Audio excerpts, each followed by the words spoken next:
This isn't there. There we go. There we go. Now we got a little camera action here. What's up, people? What is going on, everyone? Let's get some shout outs in the chat here. We have channel member Sean G. We got Hindsight with Hustle in the building. We've got Ino Yuki Hakusho, Oakborn in the house, Neon O'Matey. Oh, mate. Yeah, the Giants suck, James. I am wearing my Giants garb. And it wasn't a good day. It wasn't a good day for the Giants. But you know what it is a good day for? For the Art of N64 Wrestling Games book. Because we are live with pre-orders over on Castlemania Games. We've got all the... We've got the Franceby in the building. Doing crazy things here. 20 gifted memberships from Franceby, a.k.a. Todd Howard himself. Franceby, what's going on, brother? Thank you for coming by, man. I hope you're doing well. We really think that Franceby is indeed Todd Howard at this point in time, honestly.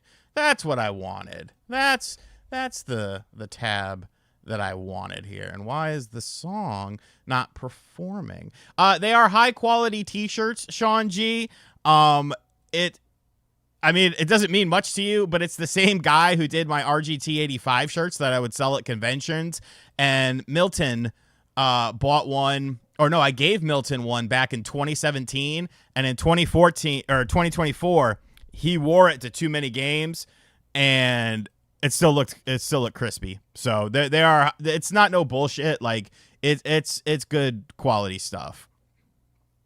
Why did the song stop playing? I want that song to keep playing. Amazon will be soon. It takes 72 hours for them to, or up to 72 hours to approve it. So I will be making an announcement when that is up for everyone with that. But yeah, hopefully soon. Oh, there we go. I had the wrong thing closed. Hindsight with Hustle with a $4.99er. Had to support the homie. Looking forward to the book. Man, the book, it came out so good. Like, it came out way better. Like, if you saw the 32X book, like, it wasn't, I wouldn't say it was bad, but it was obvious, like, Jason and I didn't really know what we were doing. Ah, see? That's what I want you to think, Ben31 UK. It could be anyone. These are just nondescript people on the cover of the book. No logos, no nothing. You don't know who these gentlemen are. So whatever your imagination has. So we've got autographed copies of the book, $19.99. Will be coming in, I would assume, like the first week of October, because I have to order the books, sign the books, and then ship the books out. You can also get a t-shirt. I'll be real with you guys. If you want the t-shirt bundle, you're probably going to have to be quick because I did not order many. If anything, though, I feel like I ordered too much just because I don't know the demand for the shirts. But we got smalls. And you could see a image. This is just a mock-up that I did, but it'll look very similar to that. Yeah, no lawsuits, pal. We got smalls, we got mediums, we got larges, we got XLs, double XL, triple XL for my big boys and girls out there. And we got a little preview ski here, a little what you're getting. But like, there's just so much to it, and I have a non-complete copy of it. Yeah, Sean G, you're right. I'll be real with you though. The biggest size I did was larges. The biggest size I did was larges because I figured, like, it's just tough to guess. And like, I'll feel bad if he has like leftovers or something. But I guess, worst case, if he has leftovers, like I can buy him back or something. I don't know the demand for this, to be honest with you. And I actually made a commercial that I'm going to put on Facebook and on Instagram that I'm going to do like an ad campaign for. And I'm also going to run it on the main channel as a short too, because I got a vertical version done.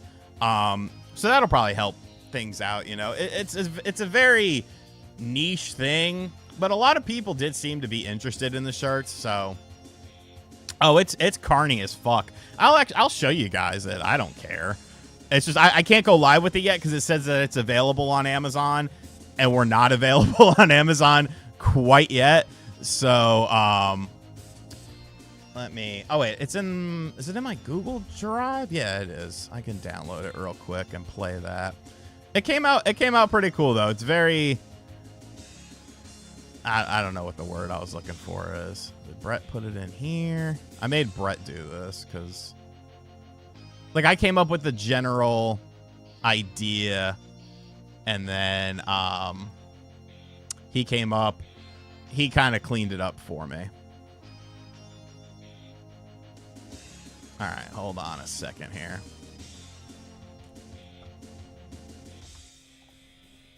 Mute this.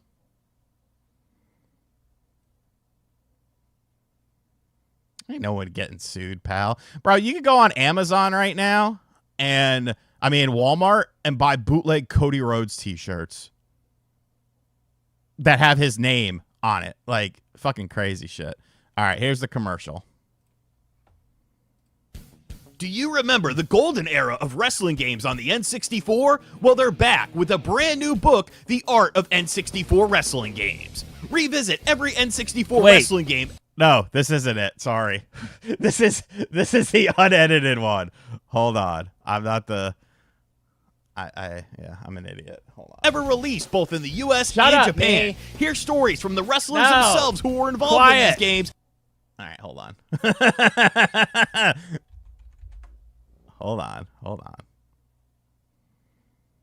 Goggin is super using Warzone. Yeah, that was my cut of it. And my cut was my cut was the basic version, and I just sent it to Brett and I was like, spruce it up, and he came up with some really good stuff. So if anything, you could kind of compare and contrast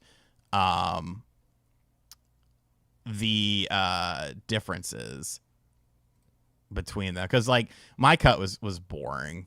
Like that's why I had Brett make it. How's this? Perfect. I have it. Oh, that was the vertical version. Okay, there we go. All right, real final dot move, pal. So you can see we already got some saturation going and shit here. Do you remember the golden era of wrestling games on the N64? Well, they're back with a brand new book, The Art of N64 Wrestling Games. Revisit every N64 wrestling game ever released both in the US and Japan. Hear stories from the wrestlers themselves who were involved in these games, and take a look at the mod projects keeping this community alive with this all-in-one full-color book. So head on over to Amazon to get your copy of the Art of N64 Wrestling Games book for just $19.99. Or head to CastlemaniaGames.com to get an autographed copy of the book for just $19.99, plus an exclusive t-shirt bundle. If you're not down with the Art of N64 Wrestling Games book, we've got 2 words for you. So yeah, I figure I'll throw that up on social medias and stuff like that, and you know, it could get some additional people. Do you remember? So I like the way that came out. You know, I think it's pretty cool. But yeah, like I can't run it until Amazon approves everything. So hopefully in the next day or two. Brandon Christian, member of the RGT Army for 25 months. I hope you're doing well as possible. I'm doing good, man. I'm doing good, brother. Hope you're doing well too. You gotta suck it. So yeah, I'm stoked for this, you know. My whole thing with these books is just, you know, make my money back. I don't really care, you know, but I will say, you know, this book, $19.99. If you look at some other books on here, a little more expensive. Just saying. I'm just saying.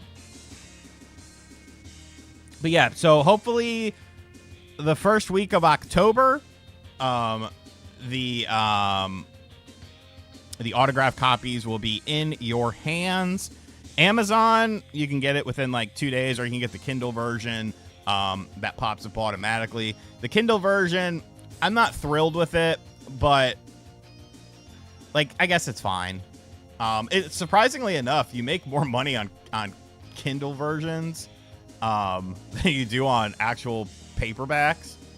But it's also because I don't charge much for the paperbacks. Yeah, the Giants always let me down. So make sure you pre-order if you haven't yet. 20 bones autographed.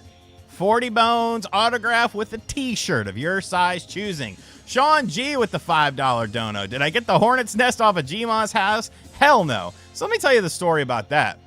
I went over to my because my mom is in town, and she stayed with me Thursday night. She got in late, and then I took her over to my grandparents on Friday. So I went over there for lunch in the first half of the Giants game today, and she's like, "Did you notice anything walking in the house?" I was like, "No," and she was like, "Come outside." And so my grandma has like a bench on her front porch, and so she's like, "Sit on the bench." So I'm like touching the bench and shit. I'm like, "What is it wet? Is there a snake here or something?"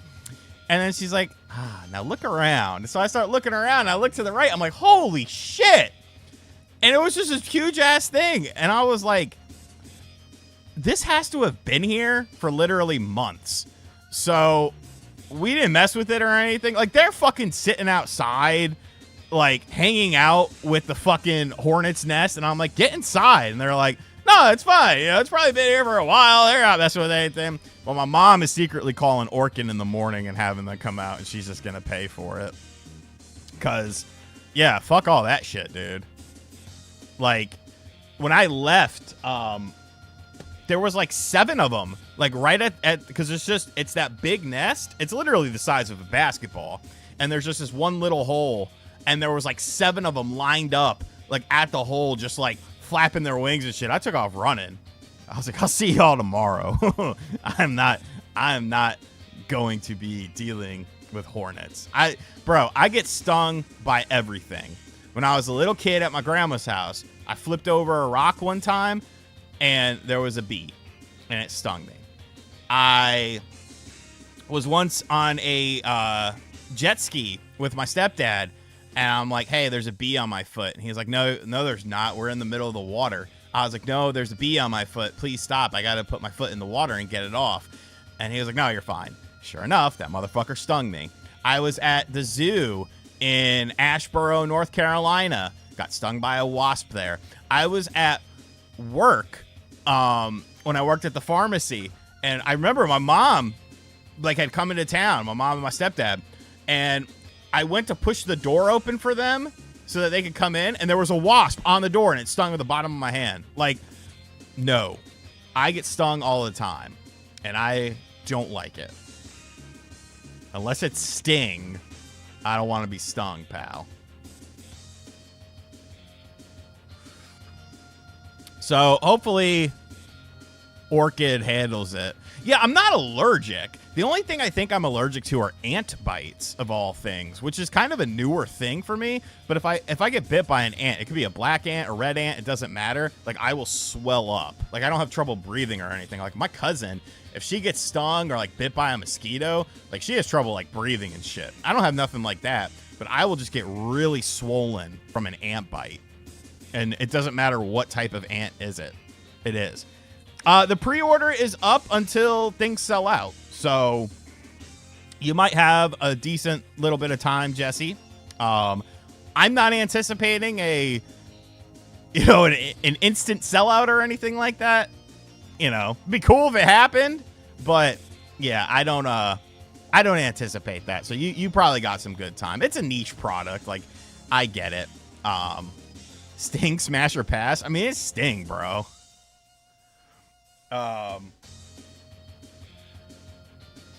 When I was a kid, I got a yellow jacket in my shirt and got stung me 9 times. Fucking, my aunt, was doing some yard work and came across a yellow jacket nest, and she got lit the fuck up. They stung her like 16 times.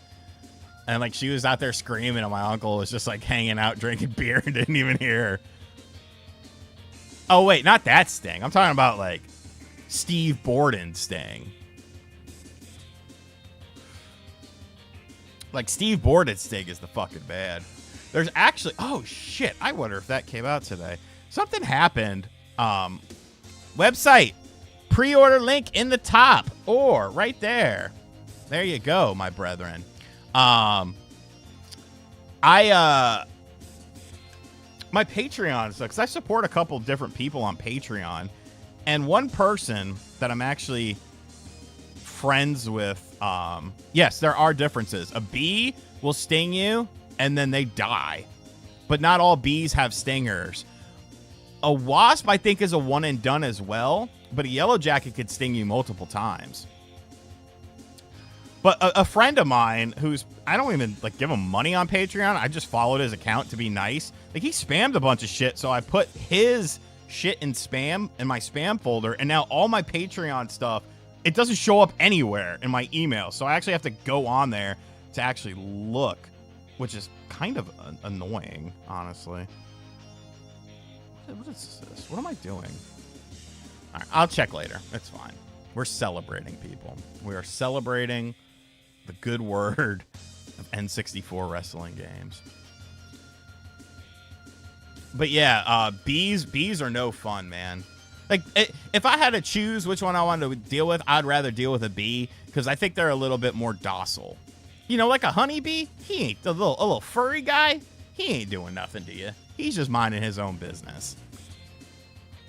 But once you get yellow jackets and wasps and stuff like that, like those are some violent really, it's only, I think it's only if you bother them too, because truth be told, when I was working at the last pharmacy I worked at, we had opened up a new location, so things were very slow there when we first started out, because, you know, you're new, so there was a lot of downtime is what I'm trying to say. And we actually had a bad wasp problem there. And they bought me like a ton of different wasp sprays and like a ton of different brooms and stuff. They're like, go outside and do stuff. I was cool with it because it gave me an excuse to be outside and smoke cigarettes and not have to deal with people. There are almost 100 pages. Almost 100 pages in the book. I believe it was 98. I didn't want to make it too long. The book is $19.99. You can get it with a t-shirt of your choosing, though, for $39.99. And the only way to get the t-shirt is by getting the pre-order. The pre-order is the order. Once the pre-order is done and sold out, that's it, pal. Make it a little bigger here. There we go. So yeah, like I used to, you know, it was cool for me because I was like, oh, I'm outside. I'm not, what happened here? You know, oh, I'm outside. I'm not having to deal with, you know, answering the phone or filling prescriptions. But yeah, it got kind of hairy sometimes. Miro, there is no last date. It's just if it runs out, I should say, then it is, that's when pre-orders wrap up. You will be able to get it on Amazon at any time. Once that goes live, it's just, this is for the autographed copy, which is the same price as the standard copy that you'll get on Amazon. And yes, they do ship worldwide. So, you know, the sooner the better, but I'm not anticipating like a huge fucking sellout, you know, like if it happens, cool. I think eventually all the copies will sell. That's how it was with the 32X book. Eventually, I think it took like maybe 2 weeks, 3 weeks for all that to sell out. I watched Thunder in Paradise like once in a while. I do like Suburban Commando. I think that's a decent film. Like, it's corny, but like you got a good cast. You know, I mean, there's some decent people. I mean, that's the one. Well, let me check. Let me check and make sure I'm not an idiot, because he did a lot of crappy films. Suburban Commando. Yeah, that's the one with Shelley Duvall and Doc. Marty McFly, or Doc. What the hell's his name? Christopher Lloyd. Jesus Christ. What's up, Zach? How the Lions looking today?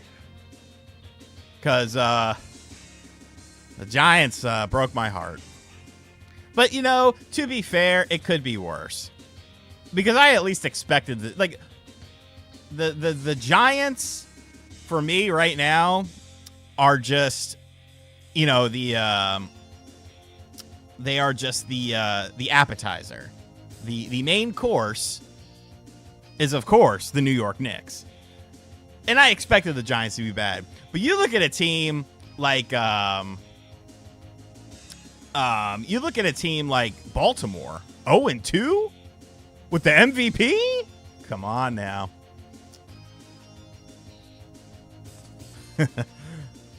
What up, the last line? Yo, Neighbors is legit, dude. I'm the Giants Knicks fan. I don't do Jets Knicks. A lot of people do. D-Man, yes, they do ship to Canada. Truly epic with a $5 donation. How much longer do you think the Spawncast has? Genuine question, not trying to be a dick. Well, you guys know that I am very... No, you go through the website. You go through the website and order it. So I'll be candid with you guys about what happened. Is that even though certain things bother certain people in a different way, and it pretty much got to the point where, like, the live chat and the comments of the Spawncast was very draining on some individuals. Just the constant shit talk and all this sort of thing, and people honestly just got tired of it. Some people. I don't give a fuck. You say whatever you want about me and my gaming takes. If you get personal, I'll get personal with you. But for me, I've been doing this for a long time, you know. But some people, it wears on them, and they don't want to have to deal with that shit. You know, they don't want to have to see some jerk ass in the comments being like, "Oh, you're a fucking idiot. Suck my nutsack," and this, that, and the other. So, like, honestly, that's why people ain't showing up, because they're tired of... I joke about it, John's toxic community. I don't think John has a toxic community, but they're tired of those, you know, they're tired of those people constantly berating them and shit like that, which, you know, that's fair. So if you move to and plus, the Saturday night time slot isn't good for a lot of people. People have families. People, they use that to wind down and stuff like that. So I don't think it's dying or anything like that. It's just like, okay, so for instance, last night, I wasn't going to be on because I was fucking exhausted. I had been running around doing shit all day Saturday. And I thought MVG was going to be on. And I was like, well, if MVG is on, what's up, Lydia? I'll answer that in just a second, Miro. I was like, well, if MVG's on, I could take the night off. The show starts. It's OJ, John, and Evan. And I'm like, oh. And so I just was like, all right, I'll hop on. You know what I'm saying? Like, you got to remember, people react to things differently. People handle things differently. If they're not used to stuff like that, and they're, you know, I understand it. I understand it. Miro, I did beat Castlevania Dawn of Sorrow. I did not get all of the souls yet. I'm still working on that. I haven't 100% of the map. The only spots that I need to do, though, are the certain money doors that you have to find within the levels. So like the 777 door and the 666 door, which those have to be the last 3 digits of how much cash you have on you.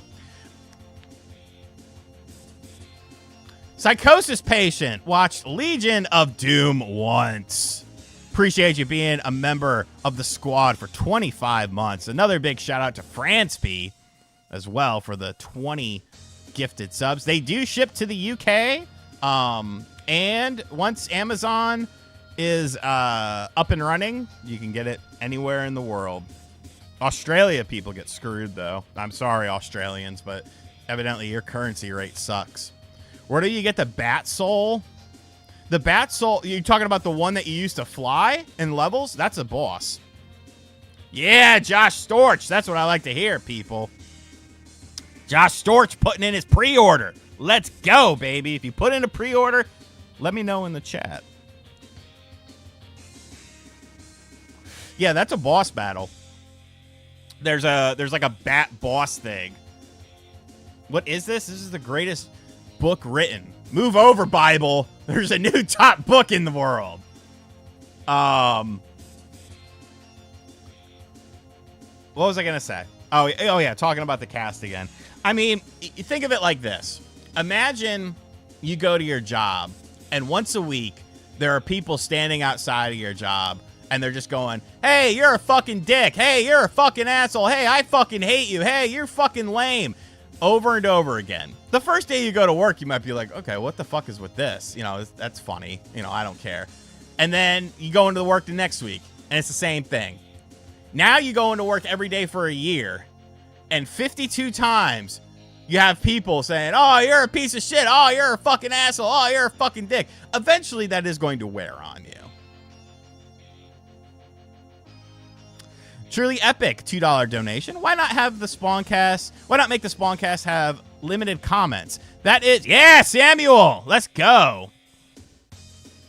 Yeah, Miro. I would imagine it was something. Kenny Bomb is in the building. Y'all go check out Kenny Bomb's channel if you like wrestling shit or fighting game shit. Kenny is on the pulse of it. He's very good people. Content is top notch. He's got a podcast too where they talk wrestling. Good stuff. You know, it's just it's tough, and really, you know, I'm focusing on the comments thing, but there is also the time thing as well. You know, there's a lot of, you know, you're asking people to give up their Saturday night, and like, you know, for some people that doesn't work well. Like, Nate will actually probably be on more again, because, like, Saturday night is, like, his one night to relax and do nothing. MVG is in a different time zone. So Saturday night at 9 o'clock is 6 o'clock his time. So he's probably eating dinner. He maybe wants to hang out with his wife or something like that.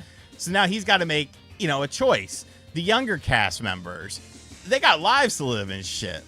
Like, John, I would say John, myself, and OJ are all very similar. We're all... You know, YouTube is our main bread and butter. For MVG, it's not his main bread and butter. It's something he does. He makes good money on it, but it's not his main bread and butter. He's a game person. He's a game developer. And he works with big companies and big IPs and shit like that. So for OJ, myself, and John, it's like, whatever, bro. Like, we know what's going on. This is what we do because we're gonna ride this shit till the wheels fall off. But if you're more a hobbyist, if it's more not a big deal to you, then your priorities become different. Appreciate that. The last line live. Let's go.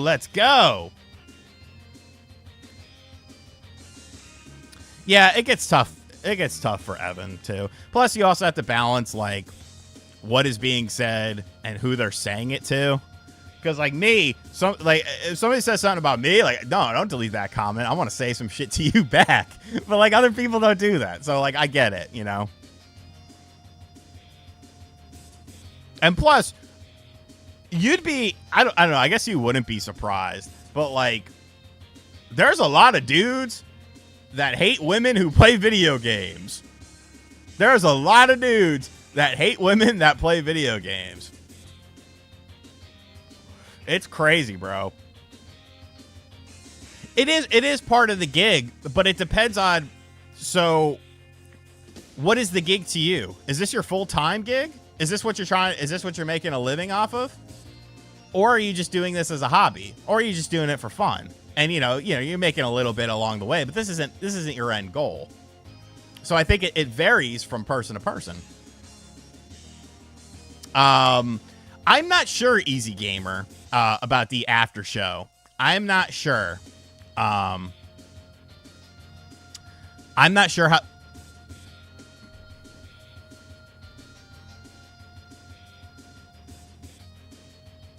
were peak outside of what HCTP did. I forgot I had the the donation alert thing. Hopefully that popped up. I think it does. Yeah, people are always mad. There's people that hate me. I made a tweet about it and I deleted it because I didn't want to send ill will to this guy's channel. And Henry, thank you so much for that $20. I will read that and go over that in just a second. Somebody made the most ridiculous video about me, and like, I guess it was like a exposure video or something, and like a couple people sent it to me, and I wanted to say something like so bad, just because, like, okay, if you want to talk about a game, like, oh, RGT sucks at this game, fine. RGT's opinion on this game sucks. I think this game is great. I think this system is great. Fine. If you're just keeping it, you know, to my opinions and gaming stuff, that's fine.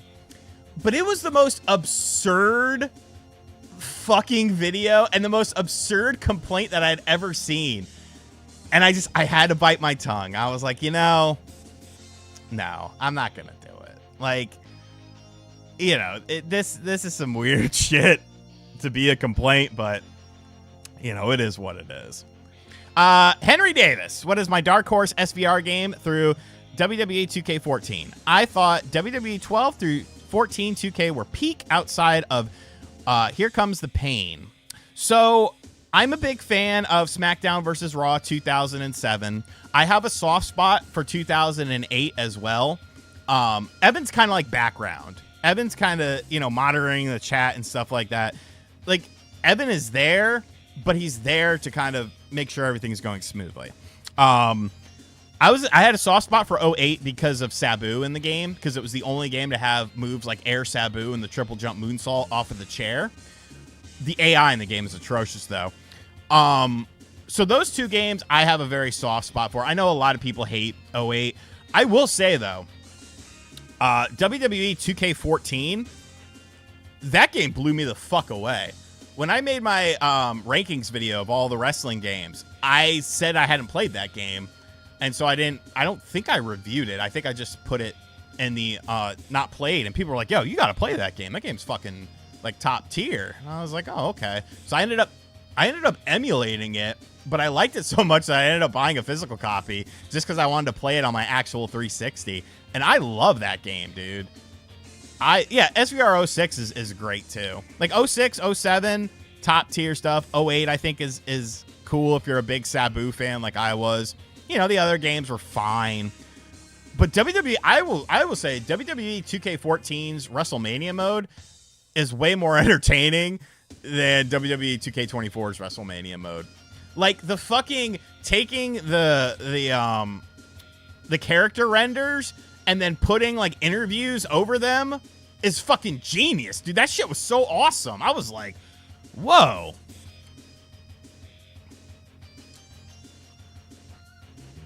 Like, yeah, and just so many unlockables in WWE 2K14. Like, holy shit. Yeah, Mystic is cool. I don't know where he was Saturday night, but once again, he's oh yeah, I mean, 08 is not a good game, but I was such a big ECW fan that to have some ECW guys, to have the arena as well, you know, you had RVD, you had Terry Funk, you could put Cash Jack in there. You had Sabu. You had Sandman. You had Tommy Dreamer. And then, of course, I was making calls. I had a New Jack. New Jack was the first person I made. I made a New Jack call. I made a Brian Lee call from when he was in ECW. I don't even know why. I think I was just fucking around with Creator Wrestler.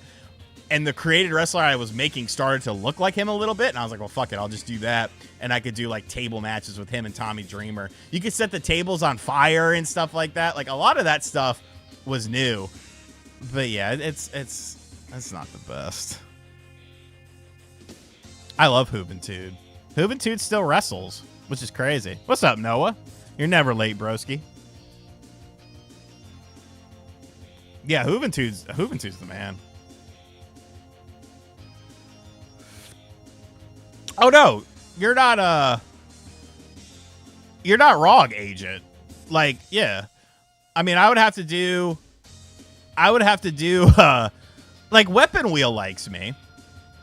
But yeah, as far as like professional, I don't know. Weapon Wheel's pretty professional. They've had a lot of big guests on there. They're just crazy ass dudes, which is why we get along. But yeah, you're not wrong, Agent. And it's just because John's known me for a while and he knows kind of what shtick and when I'm being serious about stuff. And John tries to push my buttons a lot. We've been friends for a long time. You got to check it out, Kenny. Like you can get a copy of it for like super cheap, or you can emulate it. It actually runs. It used to run like dog shit on the PS3 emulator. But they recently did an update to the emulator, and it like fixed that game because I've been playing that on my ROG Ally via the PS3 emulator, and it runs, for the most part, it runs great. Truly epic with a $2 donation. Tell MVG to remaster Turok Evolution. Man, that's tough. Yes, Fairbanks. That was just a little mistake. All Castlemania copies are signed. I have to sign 200 copies. That's gonna be fun. Yeah, I'm not a. What's up, Paul Gale? 73 likes. Let's go, other peeps. Stay dope, Sean. Paul Gale, master of Indie Mania. I checked out. I didn't get a chance to see day 3. I saw day 2. I like the finger gun game, and the way forward stuff was pretty cool.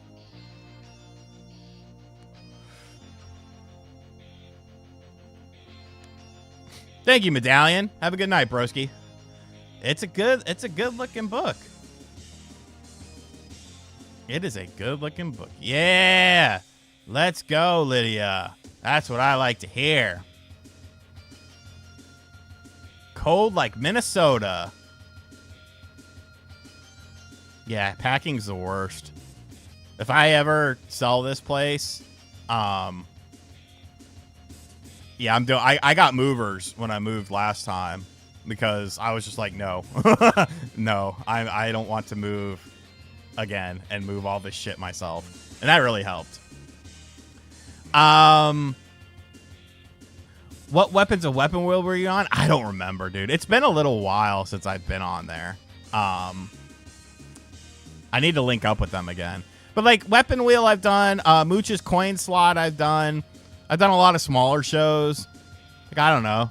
If somebody hits me up and they're like, hey, you want to do my podcast? Like, if I'm free, I'll do it. I don't give a shit if you got 5 subs or 100 subs. When does the book drop? So it'll be up on Amazon in a couple of days and on Kindle Reader in a couple of days. These copies I have to order from Amazon, have them delivered to my house, sign these copies, ship them off to Castlemania, and then Castlemania will be distributing them. So we're shooting for early October on these. But trust me, it's worth it. That's going to be the way to get the signed copy. It's the same price as the main copy. And to be honest with you, I'll make a little more money on these signed copies than I will selling it through Amazon. So if you want to help me break even on this project, I'm cool with it. And that goes for you too, Tim. Vito Libido, the PS5 Pro is still $500 or $500 cheaper than the iPhone 16 Pro base model. Well, first and foremost, Vito Libido. Yeah, I did Press Start back in the day too. That's a good show. And I did BitCloud Gaming show. I gotta get up with Blaze. The problem with Blaze's show is he does it like at the same time as the Spawncast. So I'll just have to tell John to fuck off one night. First and foremost, I have a Samsung S10e. I don't have an iPhone. And a phone, you could use that to text women. And women can send you pictures of their breasts on a phone. I can also send an email on my phone. I can also watch a video on my phone. The phone is a very utilitarian tool. The PS5 Pro, not so much. You're not getting titty pics sent to your PS5 Pro, pal. How was Grandma's? Besides the fucking hornet's nest, it was good. Mom is good. She's just hanging out. She's here till Thursday. They're going to a state fair. My uncle's taking her to a state fair. She was like, "Do you want to go?" I was like, "No." She's like, "Come on." I was like, "No, I'm not going. I'm not going to the fair on Wednesday. I got shit to do, woman." But yeah, everyone's good. Everyone's hanging out. Thoughts on DSP versus Craig that occurred recently? It was weird. I don't know enough about it to really. And Mr. L, I made another book that's available on Amazon right now years ago. I don't do it for money. I do it honestly. Okay, so I don't know enough about the DSP shit to talk about it as far as like the new stuff is concerned, because I was kind of caught off guard when I saw people bringing that up. Like, I guess DSP got mad at him or some shit. I don't know. DSP seems to be kind of spiraling. These books are not for me to make money. There are YouTubers out there that write books, and that's most of their bread. You know, that and like a Patreon and maybe a podcast or something like that, which is great. Fine. Awesome. I'm glad that people are able to do that. These for me are just, I get bored and I want to do something. And like, obviously my videos are kind of structured in a way where it's, you know, it's utilitarian. It's very, you know, I'm not getting super creative with them because I hate video editing, and you know, I do a lot of news, I do a lot of reviews, I do a lot of off the cuff stuff. With the book, I could be more creative, and as long as I break even on what I put into the book, which I have a figure in my head of what that needs to be based on cost of the shirts, cost of the designer, cost of ordering the books, cost of shipping the books to Castlemania. As long as I break even, dude, I'm happy. This is just something fun for me to do, to tap into another marketplace.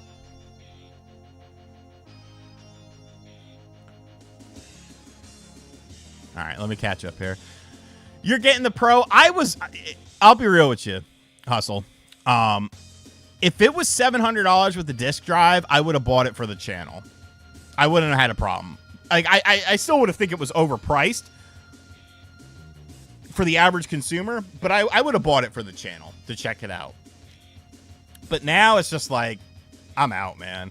Like, I don't use my if I played all my third-party stuff on PS5 stuff, and that's not to say that eventually I won't get a PS5 Pro. You know, if there's a significant difference with a game that I'm really looking forward to, like a GTA 6 or something like that, sure, I'll pick one up down the road. That's fine.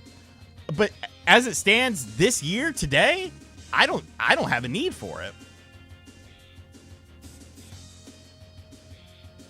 Fairbanks spitting.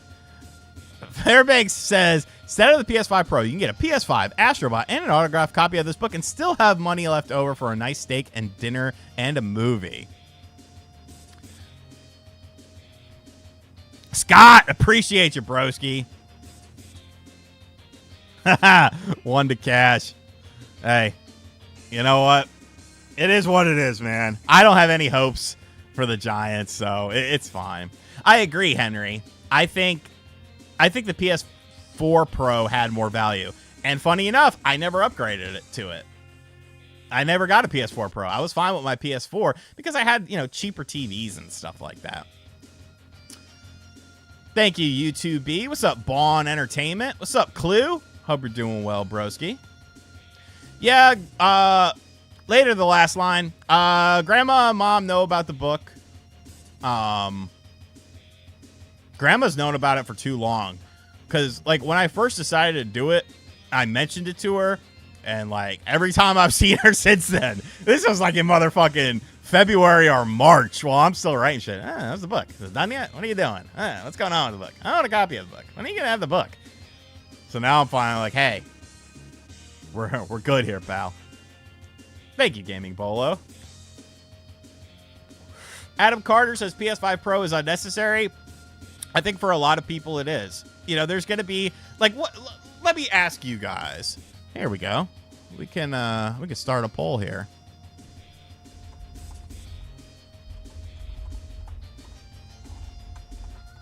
Hold on 1 second.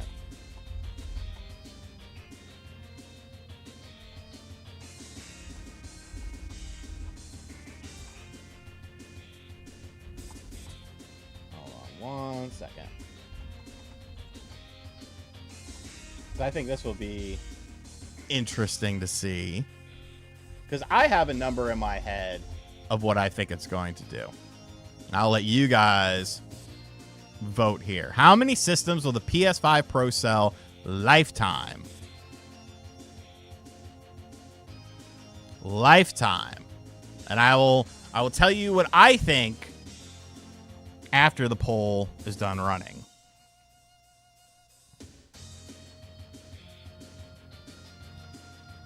$600 for digital, $650 for physical. In a reality where inflation wasn't huge, maybe it would have been that. Honestly, $700 with a disc drive, I would have bought it.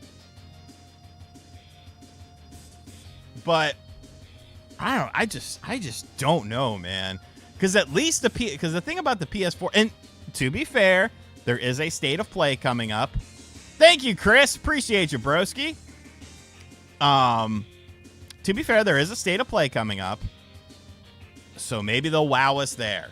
But to that I say, you shoulda just done this. If you would have done the PS4 Pro or PS5 Pro showcase and led into the state of play, then you would have been, I think, better off because you're able to show new stuff instead of just older games that you sent the footage to Digital Foundry and they saw, hey, this is not a 4K 60 machine like a lot of people are thinking it's going to be. So pretty much the poll is looking about how I expected. I say the cap for this is 10 million. And that's a wobbly cap. I'll give it up to 10 million though, because I think if GTA 6 really uses it well, people might want to upgrade to it. That would be something that would make me, potentially want to upgrade for it. But it's a tough sale, man. It's a tough sale, especially in this economy. And Jeff Keighley can fucking be like, oh, inflation. It's like, bro, okay. Even just going by strict inflation numbers, you have to think of overall economy numbers too. Because if you're talking about, oh, well, this PlayStation cost, $500, $600 back in the day. That PlayStation, unless it was a PlayStation 1, had backwards compatibility if we're talking about a PS2 or PS3. It also functioned as a DVD or a Blu-ray player or a CD music player. Plus, overall economy most of the time was different for these sorts of things. And a lot of PlayStation systems, I shouldn't say a lot, but the PlayStation 3 especially, it didn't light the world on fire at that $600 fucking price point. It wasn't until they took away the backwards compatibility, dropped down the price, made slim versions really drop down the price, did it start to sell better. So it's ridiculous. Yeah, I've been seeing that, Henry. And that's another thing, 8K TVs. I think a lot of people that are getting excited for this system, like, bro, you better make sure you got your TV better have a comma in that price point. If your TV did not cost you a dollar amount that has a comma in it, then you're not taking advantage of these features, pal. I saw a zombie sailor. I want that Abby, that Abdul the Butcher. Even though he's a crazy dude. He's a wild man. He can't read, but he can read at restaurants. He does all these GoFundMes and stuff. Like, I don't know. The only reason I bought a PS3 was because of Metal Gear Solid 4. I had to have it. And I bought the bundle, and it was $500 or $600.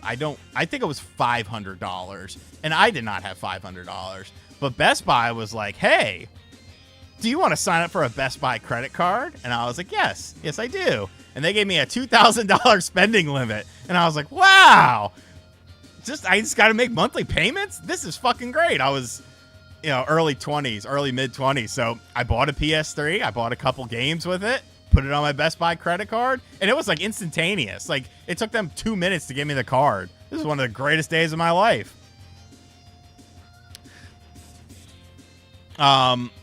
8K, like 4K was worth the upgrade for a lot of people. 8K, I don't know if it's there yet. And companies are trying to push it, but these prices are just too high. Exactly. The PS2 and the PS3 were cheap Blu-ray and DVD players as well. That's why the Dreamcast didn't do so great.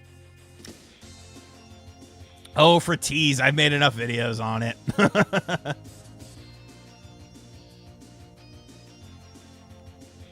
Gaming Bolo's a fan of it. And hey, there's nothing wrong with that. As long as you can justify your purchase with yourself, I'm not going to argue with you. Robert Matthews, appreciate the pre-order, broski. Yeah, like Best Buy was predatory as shit. I loved it though. I was like, whatever. Honestly, I didn't have any. That was the only credit card that I had at that time, so it actually helped my credit because I just paid the monthly fee that I had. Dreamcast was great. Dreamcast was around for 2 years, and people still talk about it like it had like a 10-year lifespan. And people talk about the library like it had a 15-year lifespan. It's like, no, you got all that shit in 2 fucking years, pal. 2 years. You got all those fucking games. Crazy.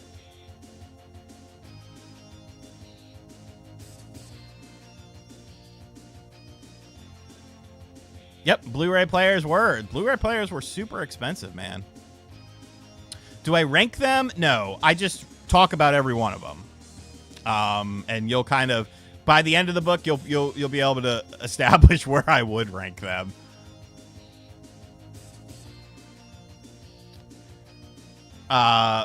What is the likelihood that the Switch 2 doesn't get announced until the day before April? That'd be an interesting decision. I've heard mumblings that October's looking like something is going to happen, but I haven't been able to confirm anything. The enigmatic dude. Let's try that again. Pre-order. Thank you so much, my brother. I appreciate that. Best Buy, dude. All right. So here was one of the greatest schemes that we ever came up with when we were in high school. Did you say his name and he appeared, Scott Woodford? You must be in, oh, wait, no. Did you meet him in San Antonio? Because I know TNA was in San Antonio. We had a Kmart that was going out of business. We had 3 stores in our town. We had a Sam Goody, which was like music, movies, video games. We had a Kmart and we had a Walmart. We didn't have a GameStop yet. This is when we're in I think this was like senior year of high school. And the Kmart was liquidating like tons of games. And like, it was a lot of garbage. Oh, okay, nice, Scott. It was a lot of garbage stuff. Like, you know, most people wouldn't care about it. So we would go there and look, see if there's anything we wanted to buy.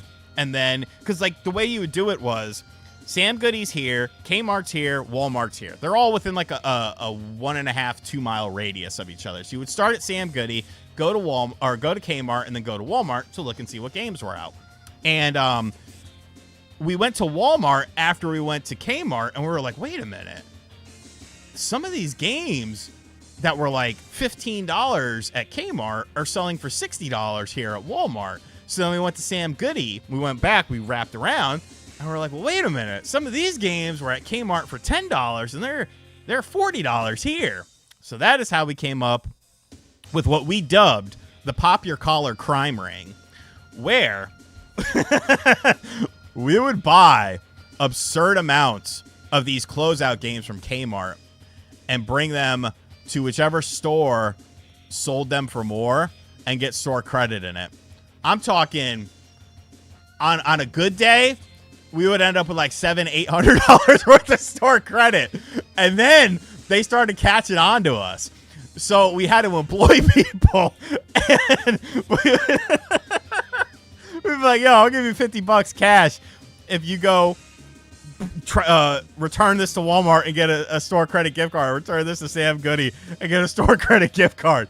And so we had like a whole like system of people, and we ran it until Kmart went out of business, and then we all ended up getting banned from returning things to Walmart and Sam Goody, and then Sam Goody ended up going out of business, but they didn't really liquidate anything. So then Walmart was the only fucking game in town.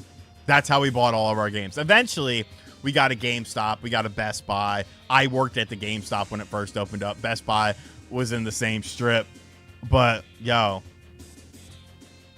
no, see. If you wanted cash, you had to have a receipt. But if you just wanted store You just said, hey, I got this as a birthday gift. My uncle got it from Walmart. I want to return it. Store credit's fine. They would take it. So you get, you return 5 games. If those are $60 games, that's 300 bones. So then you go buy a couple games you want, buy some movies, buy some music, buy some fucking chips. We spent, it was ridiculous, bro. ROG Ally X in emulation? Hell yeah. Hell yeah. That's the way to do it. Yeah, but that's how GameStop makes money. A lot of people don't realize that. That's how GameStop makes their money, is by selling used games. They don't make shit on fucking new games. No one does. Castlemania, where you can pre-order the Art of N64 Wrestling Games book. Link pinned in the comment or the top of the video here. He got into the new game world and it wasn't worth it for him because you also have to deal with the MSRPs. Okay, so here's something very interesting about new game stuff. Let's say a retailer. Okay, so you know how like a game will be $60 everywhere, but like maybe Walmart's selling it for $30, right? And people think, well, why is that? Did the MSRP change? MSRPs never really change. Companies never say, hey, liquidate this game. Stores will do it to get rid of it. Now, when you have a store like a Walmart or Target or something like that, a store that isn't focused on video games or focused on, clothes, groceries, all this other sort of stuff, they can knock down the price to $30, take the loss on that, but assume that you're going to spend more money in the store. Assume that you're going to buy some groceries, a pair of shorts, some deodorant, or maybe a movie or something like that. So it's not a huge loss to them. But a GameStop, a mom and pop game store, an independent store, they don't have that luxury. You get rebates if the MSRP drops, but the MSRP hardly ever drops anymore. Hollywood Hogan. Hollywood Hogan's the fucking man, bro. Bro, that WCW stream was fire. That was awesome. Yeah, $59.96. They get you in the door because, well, didn't they used to do $10 off new games? Walmart? Why do you think that is? Because they can afford a loss, and B, they just want you in the store. Because where is the video game section of the store? Is it right there in the front when you walk in so that you can walk in, purchase the game, save the $10, and go about your day? No, you got to walk your ass all the way to the back of the store where the electronics are, so you have to walk by that box of cereal. You have to walk by that new pair of boxer briefs. You have to walk by that bug spray or some shit like that. That's why they got the shit on the end of the aisles and stuff. Because they assume you're probably going to see something like, oh, fuck, I need that. Well, let me pick that up here. I'm saving $10 on this game. I could buy, a case of soda and a bag of chips and shit. You gotta find Max Mattoon. That was our Walmart guy. He was an old man named Max Mattoon, and he hated fucking everything. What up, Nick?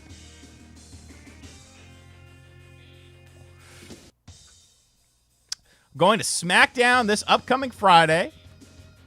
Your thoughts on Cody Roman Bloodline feud? Part of me is a little worn out by it. Primarily because if you're putting Cody and Roman together, the Bloodline looks stupid. Aside from Jacob. Tama Tonga has been jobbed out. Solo Sikoa, jobbed out.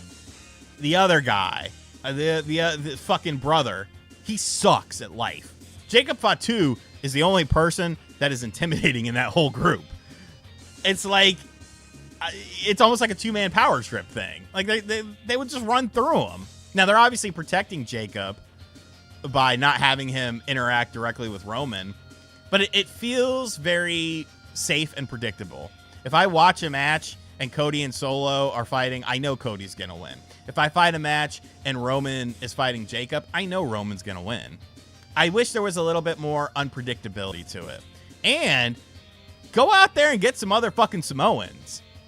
People don't realize this. You've got Zilla Fatu, who's in GCW. You got Lance Anoa'i, who does like Circle 6 and stuff. You've got Hickolo out there. Like, there's so many. Like, branch out. It'll be the inside. It'll be inside of the book because there's a white page right at the front. Yeah, and then, okay. So is The Rock gonna align with fucking what's up, Prab Deep and the cool guy? Is The Rock going to align with Roman and Cody? Because if so, just stop. Like, we've gone too far. You've done too much.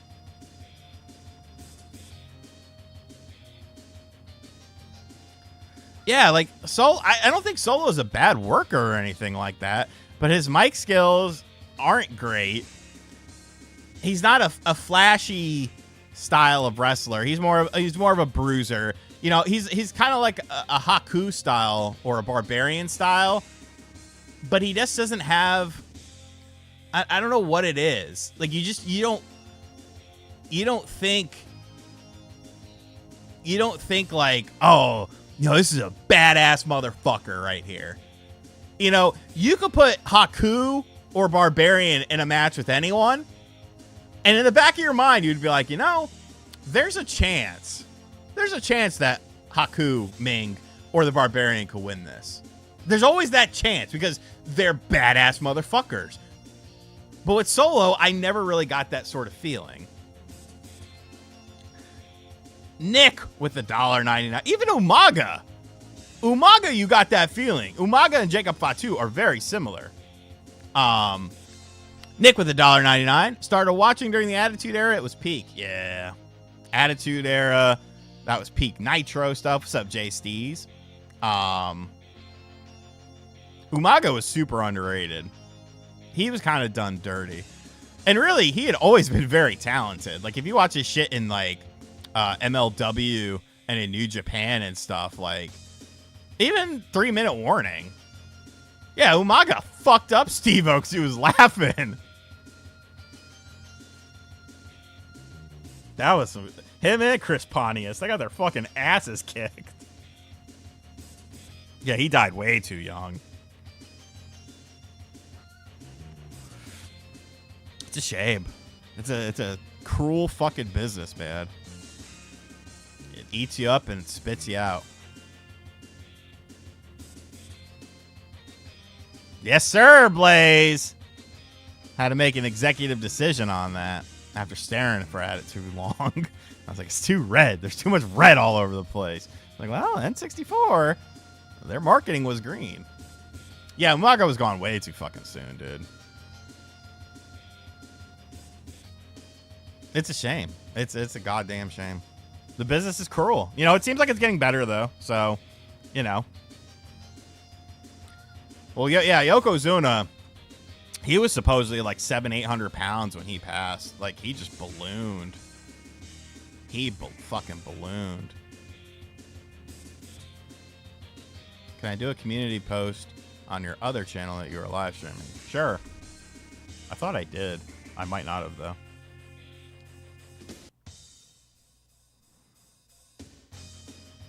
I don't know if he just had like a self-destructive personality or what the case was. Oh, Weapon Wheel's live too. I'll have to catch up with them. Create post. Still live. Come hang. Number 40 plus minutes. Yeah, like when he was at the Heroes of Wrestling. What was it called? I think that was called Heroes of Wrestling, that shitty ass pay-per-view. Are you a Patriots fan, Blaze? I feel like you would be. Sorry about your loss today, pal.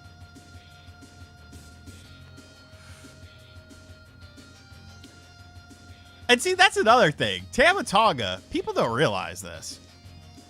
Tama Tonga, long-haired Tama Tonga, he had a really good back and forth with Roman on Twitter like years ago, like talking shit, and people thought that was going to be something. And then he just kind of came in and was like, nothing. Trom Vita with $1.99. Is outer space water and we live in a dome? No. No. I don't think so.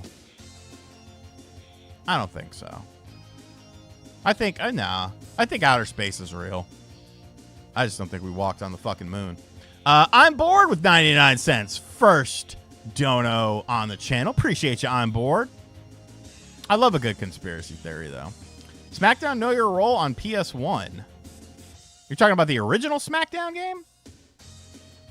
Because there were SmackDown and SmackDown 2, and then Just Bring It. Here comes... Yeah, I guess you are talking about that. I don't know, man. I had SmackDown, and I liked it because it had more match types and stuff. But, like, even today, like, I'll still play those games because... Spoiler alert, I might be doing a PS1 book if this one does well. There's a lot of mod projects for SmackDown 2.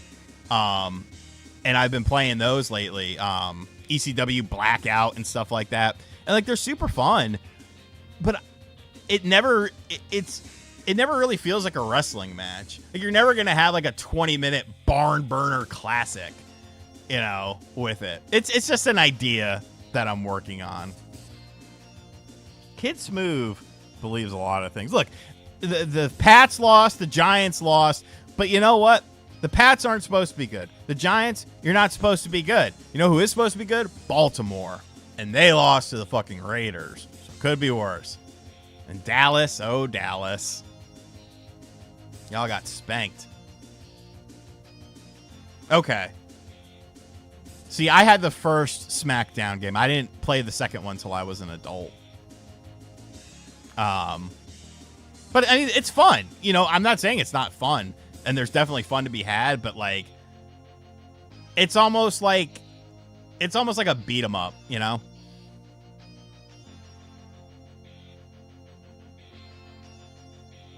Our atmosphere has layers. Oh yeah, I know the 49ers lost.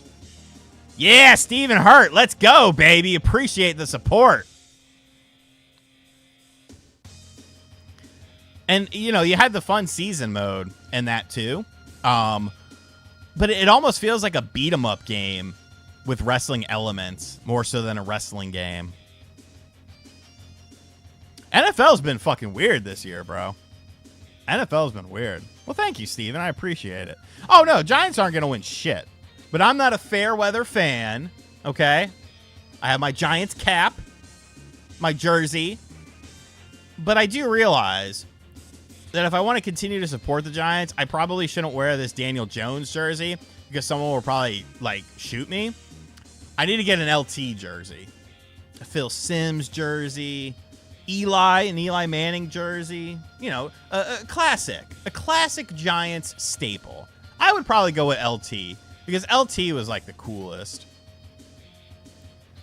Neighbors isn't bad. I'm afraid that, like, he's going to leave soon and be like, fuck this shit. Neighbors is the fucking man, dude. That if Neighbors wasn't in that game, we don't score a fucking point because you're not getting those big drives and stuff like that. That's WrestleMania 10 star Lawrence Taylor, who went against Bam Bam fucking Bigelow. And that, I don't give a fuck what anyone says. That match was awesome. That was fucking LT, dog. He broke Joe Theismann's leg, and then my fucking dad almost got in a fight with Joe Theismann at a casino, and my dad told Joe Theismann that LT should have broke his other fucking leg, and like security started to like walk up on my dad because they were at a craps table, and Joe Theismann kept putting his hand on the table, and it was pissing my. You're not supposed to do that, and like the dealer wasn't saying anything. My dad was like, "Yo, what are you doing? Quit putting your fucking hand on the table. Like, you're not supposed to do that." And Joe was like some fucking... Oh, it was WrestleMania 11, excuse me. Joe was with some, like younger women and stuff. Like, he had, like, a little entourage. My dad was just playing by himself. This was out in Vegas. And, like, Joe was like, oh, yeah. No. We're good. We're good. I won't do it anymore. And then he did it again. And my dad's from Brooklyn, and he's been in some shit. So, like, my dad was like, yo, get your fucking hand off the table. Like, stop that. Like, Joe was like, no, I got it. And so, once again, Joe puts his hand on the table. So my dad's like, who the fuck do you think you are? DC, I love you. And my dad was like, who the fuck do you think you are? And so Joe Theismann started getting loud with him. And my dad was like, you know what? I really wish LT would have broke both of your fucking legs, because then you probably wouldn't be here right now. And, like, Joe stood up and, like a bunch of security came. I was like, what the fuck is wrong with you? He was like, fuck Joe Theismann. And I was like, I mean, true, though. True. The Commanders won on a last-second field goal. As great as Neighbors was, he did drop a pass on a fourth down drive that kind of fucked us. San Francisco Giants. Barry Bonds.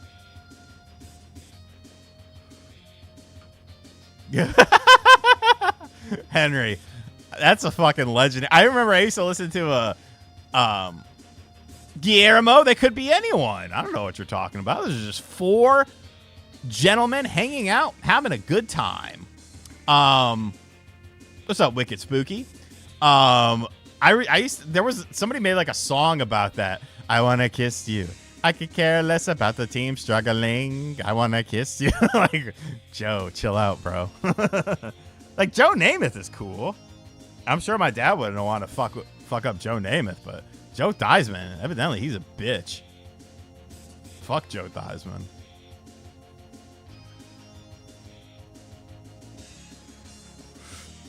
But yeah, LT versus Bam Bam at WrestleMania. Like, for a celebrity match, that shit was fucking great. LT is a bad motherfucker. He had a great look, and he wasn't bad in the ring. What more could you want? Should it have been a main event? You know, probably not. They did do it. I believe they actually did that in Hartford. So I guess they were just like, which is kind of weird, because if anything, Hartford is closer to Massachusetts than it is like the heart of Connecticut. So, I don't know. That was kind of a weird job, but I mean, Hartford ate it up. I would love, they did some very limited LT swag for WrestleMania 11. I would fucking love to have some of that. It pops up on eBay sometimes for like $700, and I'm like, no. I just need to find someone who doesn't like know what they have, and then just list it crazily. Director of Rec 44 pre-ordering not one, but 2 books. One for himself, one for the homie. Thank you so much, Director of Rec. I appreciate you, broski.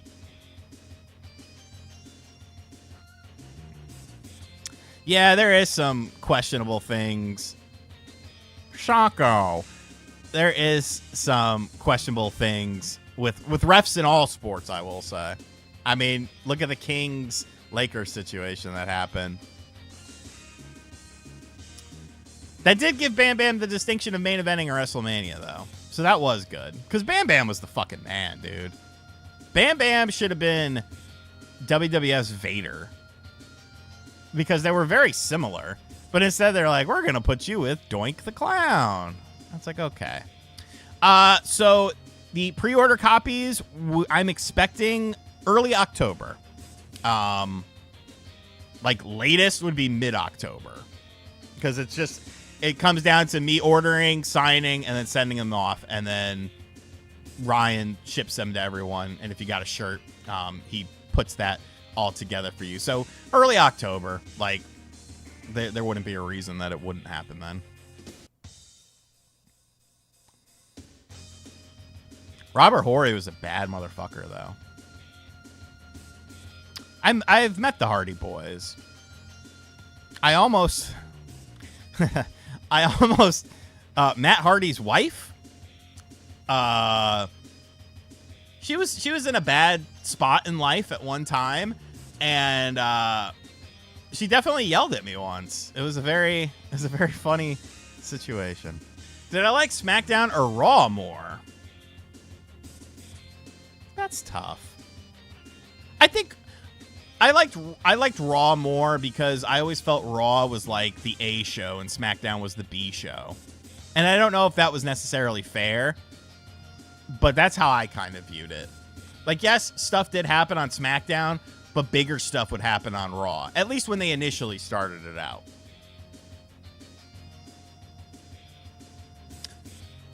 Yeah, basically what happened was I was working at Rite Aid, and I'm working in the pharmacy. And Matt Hardy, so where I lived at in North Carolina for most of my time in North Carolina was about 20 minutes away from where the Hardys were from. And so you would see him around town. Shannon Moore, who was in 3 Count, he was Matt Hardy's guy during the V1 Matt Hardy stuff. He's good friends with all them. He actually had a tattoo shop in the same strip mall as where the strip club was. So, like, you know, we would see Shannon, we'd hang out with him, this, that, or the other. And so they would always be in our town and stuff like that. And actually, I went to their house a couple of times because my good friend, RIP Matt Peterson, they would do a web show like before YouTube and stuff. And I don't remember the name of it, but you would sign up on their website and they would have like exclusive videos on there. And my buddy Matt was like, he was like 6'4", like 300 something pounds, like a big ass dude. And he just partied nonstop. So his name on the show was 24/7 because he was always partying 24/7. So he brought me up there a couple of times, or at least one time that I can remember, to their house and stuff like that, which was crazy. But they came, Matt and his wife, and this was years ago when, you know, Matt was like getting in trouble with the law, like DUIs and stuff. So he wasn't in a very good place. And I'm assuming his wife wasn't either. His wife came in with a backpack. And the clerk up front at the Rite Aid was like, hey, you know, do you mind leaving your backpack here at the front door? You know, not to say anything, but, you know, just, you know. And she went off. She went the fuck off. So every time I had a job, like a normal job, I was always kind of like, I don't know. I wanted to make sure like everyone was cool. Like I hated most of my coworkers, but that's my job to hate them. That's not your job to hate them. If you got a problem with one of my coworkers, then you got a problem with me. And it wasn't even my position to do things like that, but I always just took it upon myself. So I hear all this commotion going up front. I'm like, what the fuck is going on? So I tried to call up there. The girl doesn't answer the phone. And the girl's like a fucking like 18, 19-year-old girl. I'm probably in my mid-20s. So I'm like, fuck this. I'm going up front, seeing what the problem is. So I go up there. I'm like, what's the problem here? And the girl's like, oh, you know, I asked her to if she would leave her bag here at the front, her backpack, and she just started screaming at me and all this stuff. I'm like, why won't you leave the bag there? And she was like, because I got my personal stuff there. I don't want to do that. Why are you profiling me and stuff like that? And I was like, look, I am aware of who you are, and I'm aware of who your husband is as he's standing right here. I don't know if they were married yet. I think they were still dating. I'm not sure if they were married yet. I was like, it's just a store policy. It has nothing to do with you. But since I know who you two are, and I know that you have a reputation to uphold and stuff like that, you can use the backpack. It's not the girl's fault. She's just doing what she's told to do. It's fine. But just, you know, maybe next time you leave the bag at home. And so she calmed down and all that sort of stuff. And I was like, fucking hell, man. I swear, I have so many weird stories involving random people in my life. There's so many ads. I don't know why. YouTube determines that. I think Raw's going back to 2 hours. The cool guy with a $5 dono. Appreciate you, the cool guy. What's up, Metatron? Oh, y'all, the Kings? Y'all are talking about the motherfucking Kings? Like, no. I did mention the grapple strikes. I go more into it with Virtual Pro Wrestling and Virtual Pro Wrestling 2, but I do mention those. The Kings, you're not doing. You've got DeMar DeRozan, okay? DeMar, Nick knows, and Nick hates the Knicks. You got Guillermo. Thank you, broski. I appreciate you. DeMar, if I was still in Toronto instead of Kawhi, we would have won a chip to DeRozan. are we doing here? You're not winning dick, DeMar. You got a bunch of... He's a very, very good player. Don't get me wrong. He's also on the tail end of his career. He's also played on a Chicago team where he was the only focus. Who's going to score you points? Zach LaVine? Oh, no, he's injured. Vucevic? No. Andre Drummond? Kobe White?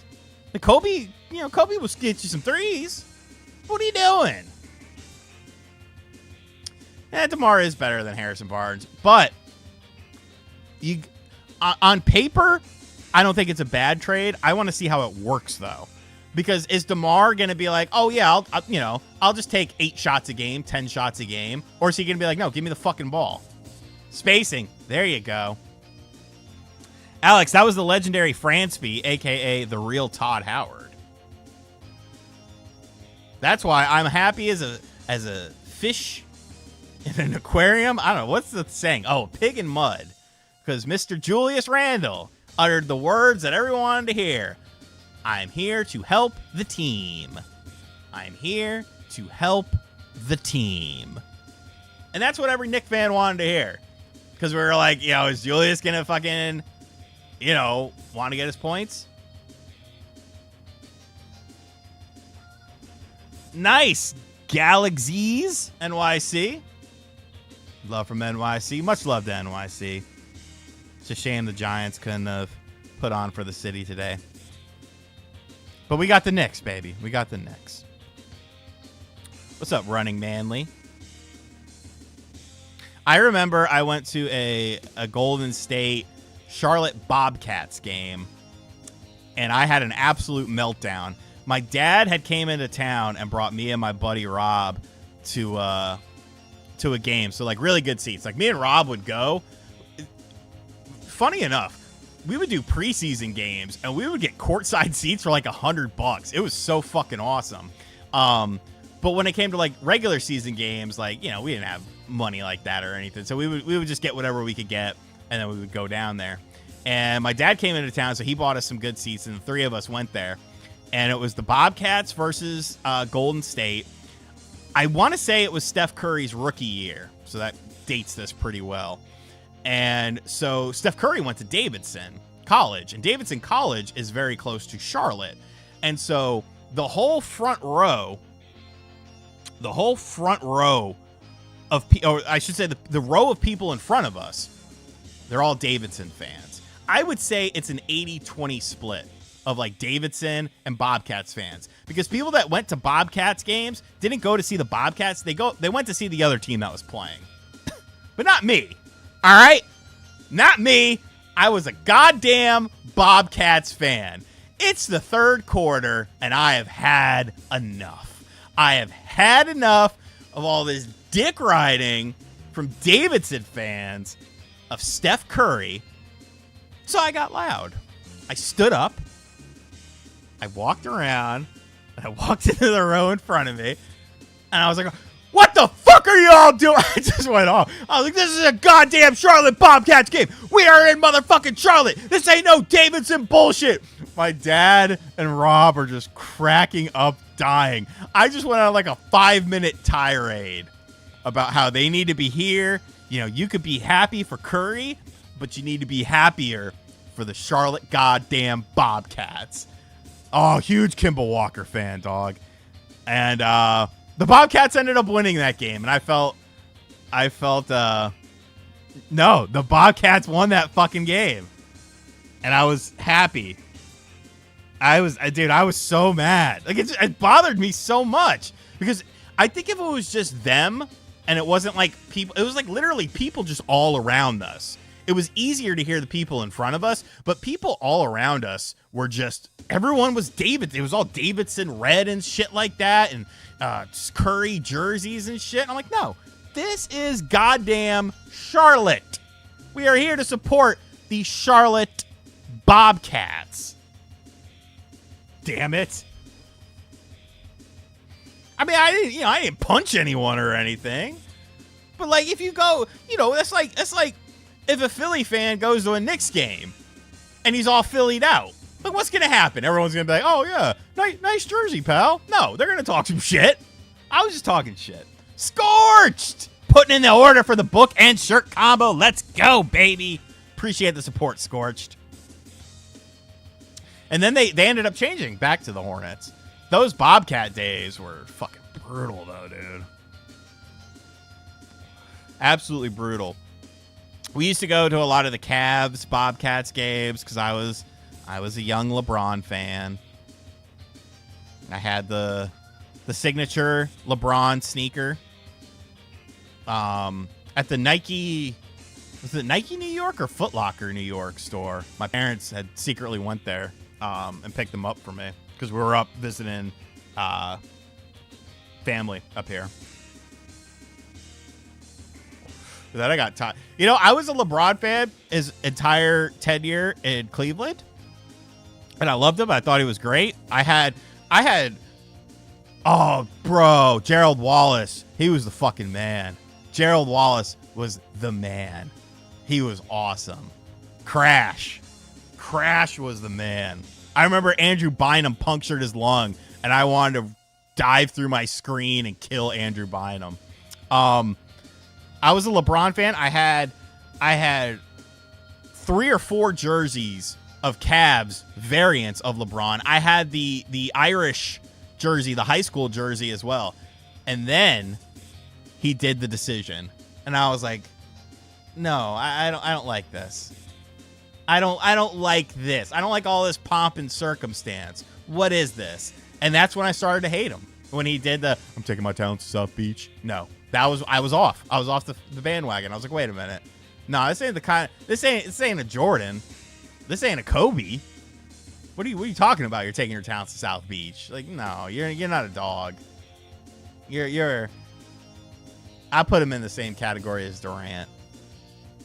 You know, you ain't got that killer instinct. Gerald Henderson. I remember Gerald. What's up, Nintendo Prime? I remember Gerald Henderson once beamed a fan in the head with a basketball and like concussed the fan. Like he was trying to do a pass and he just threw it crazy and like the fan was walking. He just nailed the bitch in the side of the head. There's a video of it on YouTube. Bro, but how many years of success did Kobe have with the Lakers, and then how many down years did he have? Was Kobe like, oh, I'm out of here? Was Jordan like, oh, fuck, we got beat by the Pistons again. I'm out of here. I'm just saying. Thank you, Mr. Jones. I work on my LeBron voice in my spare time. He's a great player. You want to put him in a top 10? All day. You can put him in a top 10 all day. However, and Fightins, I will give that championship to LeBron. That was his most impressive championship to me. Because he, you know, yeah, he had a couple weapons, but that team overall, it wasn't all-star studded. I'm not a fan of this, and this is going to sound very ironic. I'm not a fan of, I want to go play with my friends. And I know what you're saying to yourself. Well, RGT. Oh, Okafor. Chukwu Emeka. God has done great. His first name is Chukwu Emeka, and it means God has done great. But he didn't get the trade. He didn't get traded. He just threatened it. Here's the thing. People are going to say, well, RGT, you've got the Villanova Knicks now. What are you talking? They're all friends. What are you talking about? The Villanova Knicks were constructed in a completely feasible way. This wasn't, I'm going to go play with my friends. Nobody who cared about Josh Hart. They needed to get rid of Cam Reddish. So they got Josh Hart. Right? It was Cam Reddish for Josh Hart, I think. And Jalen got happy. Dante DiVincenzo signed in free agency. Why? Nobody else wanted him. So that made him happy. The Knicks said, Mikal Bridges would be good. It's probably not going to happen. But Leon Rose worked his magic. And what happened? You see what I'm saying? This wasn't 3 superstars being like, it's the offseason, we're all free agents. Hey, let's go play together in South Beach. Like, no. This was through logical means and logical construction and giving the team things that it needed, and these people just happen to all play college basketball together. So that's my problem when you got a bunch of superstars that are like, let's play together. It's like, come on, man, that's corny, bro. And I understand. You know, things change. People's perceptions of things change. It's not a big deal to the younger generation and stuff like that, and that's fine. But the NBA I grew up with, it didn't matter if y'all were friends were off the court. When you were on the court, whoever was opposite side of you was public enemy number one. Fuck your friendship. We're not dapping up at the end of the game. I don't give a fuck about you. I'm here to win a basketball game. And I remember that. Silence, Ryland. Silence. Now everyone, you know, they're doing their TikTok dances. They're all friends and stuff like that. It's cool. It's cool. But I miss Dennis Rodman's. I miss Ben Wallace's. I miss fucking Shaq. Shaq was, you know, a piece of, he was a rough and tough character. I miss players like, I miss having an enforcer on the bench.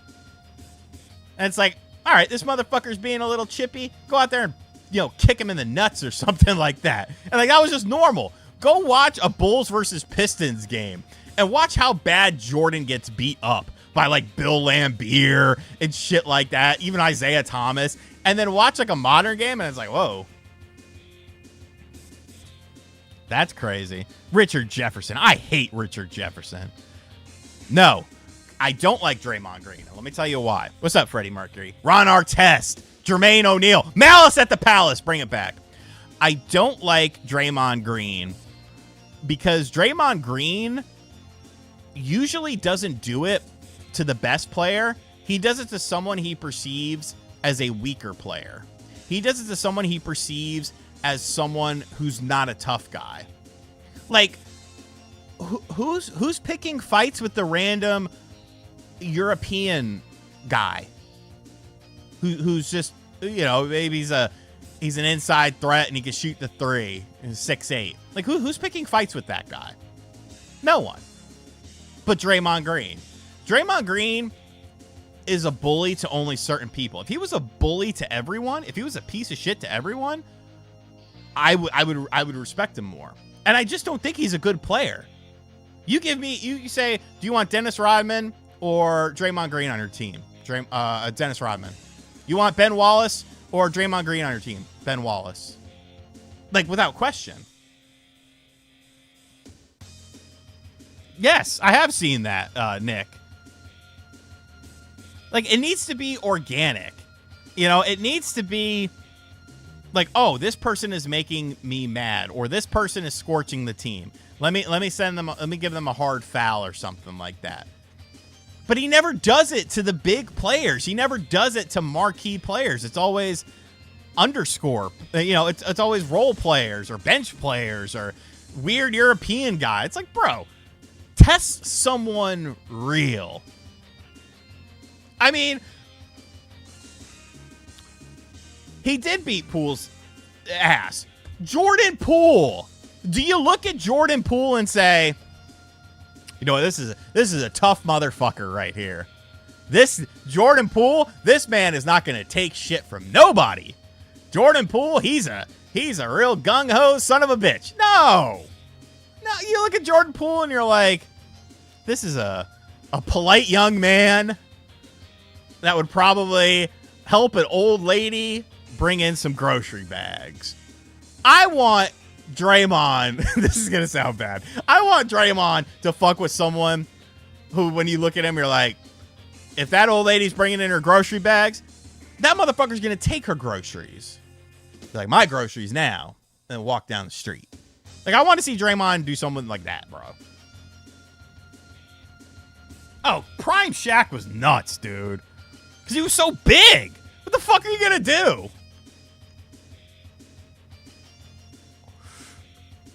Like, Draymond he goes after soft targets.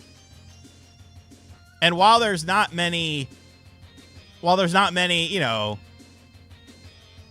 hard targets, and I mean, look at, well, yeah, Steven Adams, and Steven Adams is a silent killer. Steven Adams is a silent killer. Like, what the fuck are you gonna do to Steven goddamn Adams? That dude will pick you up and escort you away. Dylan Brooks. The problem with Dylan Brooks is, if Dylan Brooks shut up and played his game, I don't think people would hate him as much. But the problem is, Dylan Brooks, he talks too much. He talks like he talks like he's a fucking great player. It's like, bro, shut the fuck up.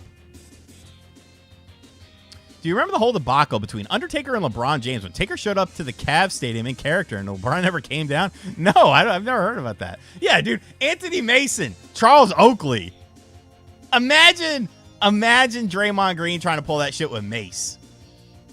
Imagine Draymond Green trying to pull that shit with, like, anyone from, like, the 90s. Like, shit is crazy, dude. Just go after a big, take a swing at LeBron, choke LeBron, you know, throw a punch at Julius Randle, throw a punch at Jimmy Butler, throw a punch at De'Aaron Fox, even, you know, De'Aaron Fox, sure, throw a punch at Steph Curry. I know you're on the same team. Throw a punch at Clay. Let me see what you do with Clay. Oh, you're not going to do that, though. You're not going to do that.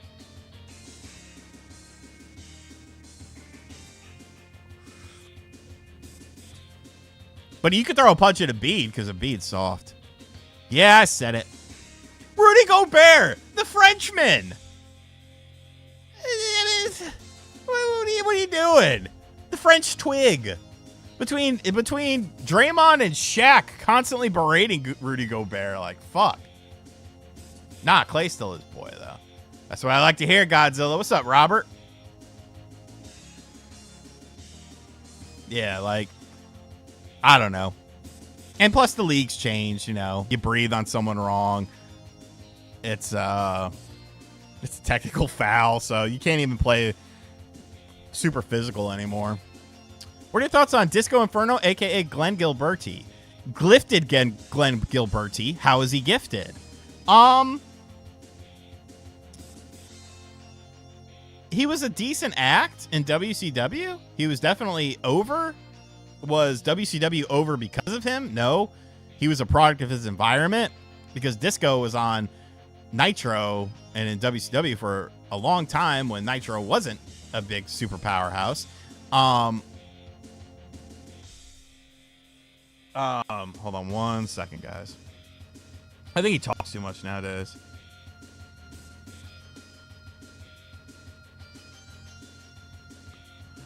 Sorry, that was Castlemania. 92. Dream Team 92. What up, nobody? Like, you know, he's a mid-card act who thinks that's kind of something that I feel like a lot of wrestling podcasters get wrong is, you know, they don't understand that things move on and things change. And a lot of things that they complain about, like obviously the AEW, and even like people I'm friends with, like Stevie, he made a video talking about the AEW violence and like, oh, you know, does it go too far and stuff like that?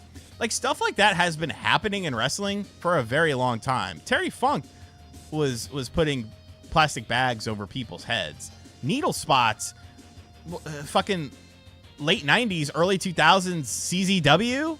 Like, and you could say whatever about CZW nowadays, but CZW was like the biggest independent promotion at one point in time. So it's not necessarily new. It's just you're seeing it in a different environment. The Attitude Era, you had motherfuckers getting hanged. Big Boss Man. You had sacrifices. Stephanie McMahon. You had embalming. They wanted to embalm, which means drain the fluids of Stone Cold Steve Austin. Like, I don't know. I don't know. It's weird to me. No, he should have done a job for Jackie. Jacqueline was a female wrestler that, like, you looked at her and you're like, this is a bad bitch. Jacqueline used to body slam dudes outside of the ring when Kevin Sullivan was wrestling them, when Kevin Sullivan brought her in. I mean, Jacqueline was a real motherfucker. You know, Jacqueline, Alundra Blaze, Bull Nakano.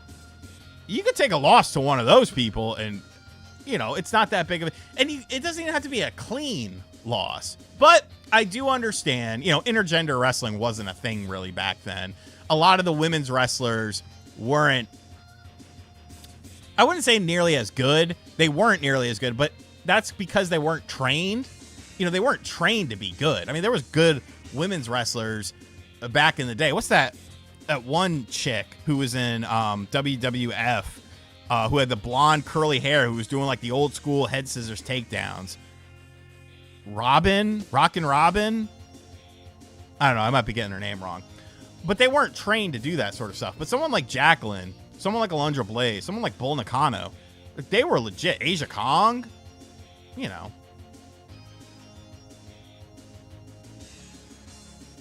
And then what ended up happening? China won the IC title. You got lust in your eyes, Hogan. Yeah, Jackie carried Sable. What's up, Sergey? Who's the better Dark Persona wrestler other than Undertaker and Sting? R.I.P. Bray. The Dark Persona is tough to do, I feel. It's tough to do, and it's tough to define.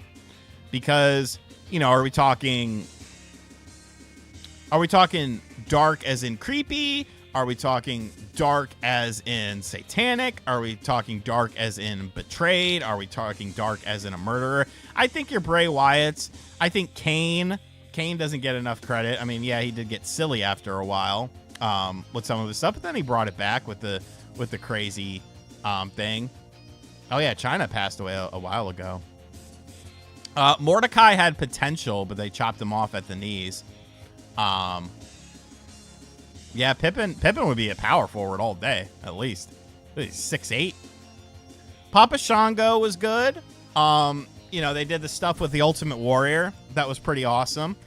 Kevin Sullivan, the Taskmaster. If you guys look at some of that shit that he was doing in Florida in, like, the 80s and stuff, like, people thought that, like, he was, like, a Satanist and he was, like, sacrificed. That's why. So, when Chris Benoit conspiracies come up, people think of Kevin Sullivan because, A, he was with Nancy Benoit and Nancy left Kevin to be with Chris. So they think, oh, revenge. But they always bring up that, like, he did those Satanist-style gimmicks and stuff. And it's like, bro, don't work yourself into a shoot. Abyss was cool. I liked Abyss. Yeah, brother, Bruce Pritchard's still kicking, brother love. Thanks for coming by, the cool guy. Yeah, Kevin Sullivan was awesome, man. R.I.P.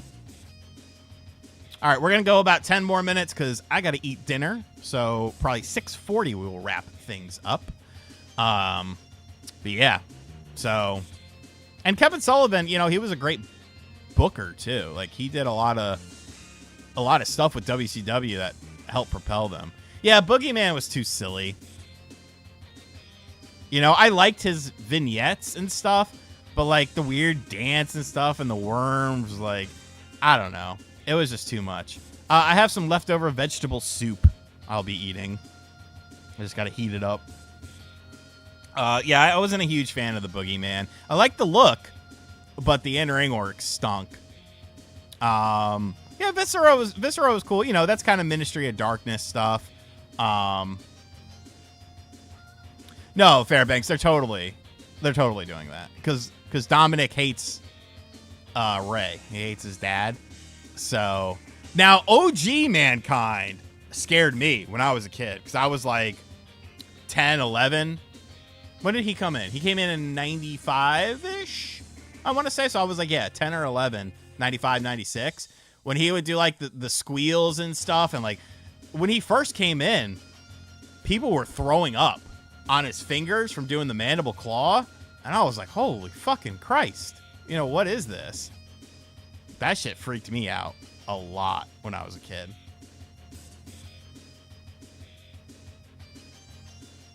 That was some wild shit. Vader, I mean, Vader was big and intimidating, but he wasn't really like a spooky kind of character. Like Mankind had that Undertaker-esque, you know, dark brooding sort of thing. You know, even to some degree, you could throw Raven in there. You know, ECW Raven, he was a pretty dark, I mean, crucified the Sandman.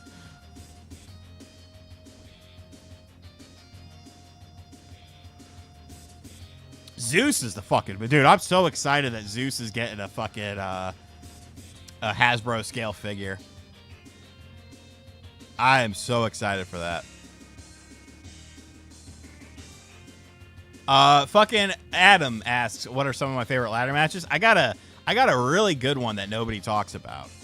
It is 6, which is X-Pac, 123 Kid, Sean Waltman versus Eddie Guerrero at NWO Sold Out.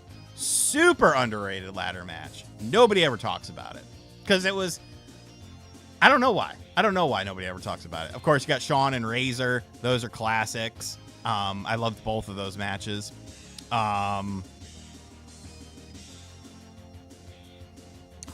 versus Sabu put on a decent ladder match in the new ECW. I'm just trying to think of like things that a lot of people wouldn't mention. What's up, Sir NATO? Let me think.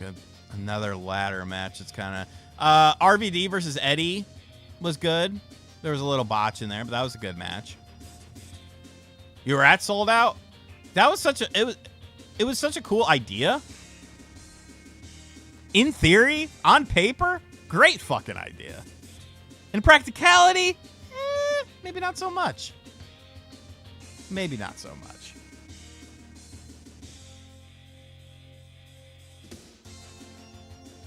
No, I would say DC, it's got to be just, I guess you're out of timeout. I would say it just has to be a ladder match. Because once you start getting tables and chairs, once you start doing TLC, like that's another breed. What wrestler had the best TV show cameo? Hulk Hogan on Baywatch, brother. No, probably Vader Boy Meets World. Vader on Boy Meets World is fucking awesome.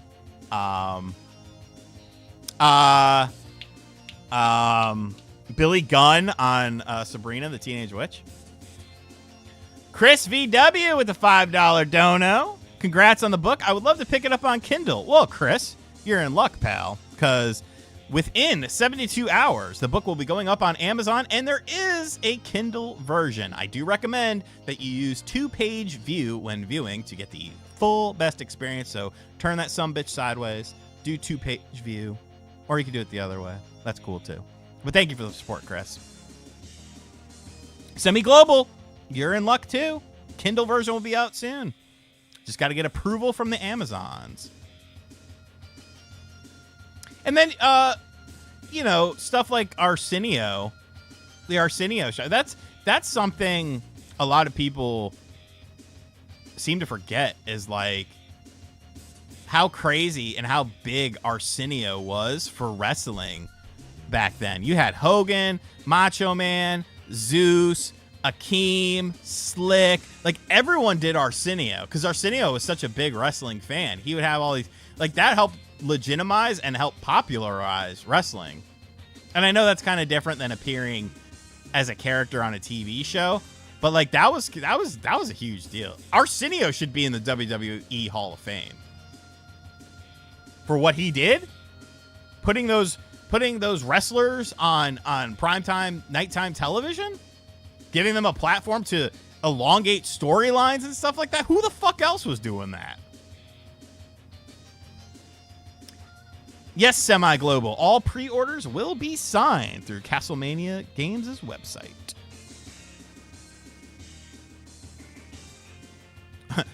RVD was probably the cause of a X-Files episode. Oh, dude. I smoked myself silly. The best non-wrestling athlete cameo in wrestling. Oh, non-wrestling. Oh, no. Athlete. LT. Lawrence Taylor. He was the best. That's not because I'm a Lawrence Taylor fan. Second place, Jalen Brunson.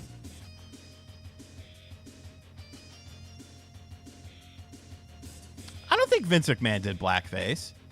He said the N-word with a soft A to John Cena during Do-Rag Vince. But I don't think he did blackface. Some other wrestlers did blackface. Triple H did. Rodman and Malone. Rodman. You know, Karl Malone was actually a lot better than I thought. Like, people shit on those Rodman and the DDP, Malone, Rodman, and Hogan matches. Man, they're fun matches, bro. Oh, no. Piper, it wasn't blackface. It was only half. And do you know the story behind that? They changed the paint that he used so it wouldn't wash off. So, like, he went around for weeks with a half blackface. I think Andre did it. No, Triple H did the "You People" line against Booker T, and then Booker T didn't go over. So it's like, wait a minute, what? Like, I'm honestly, I'm cool with wrestling touching on issues like that. I know a lot of people aren't. I'm fine with it because I view it as a good guy, bad guy. It's not real life. You know, it's a movie, you know, a TV show sort of thing. It's entertainment. But the fact that Booker T didn't win against Triple H after he did the "You People" line, it was kind of like, well, wait a minute now. What are we doing here? Thank you, Jose MB. No, I saw that go up, though. Who dis? I'm going to have to watch it.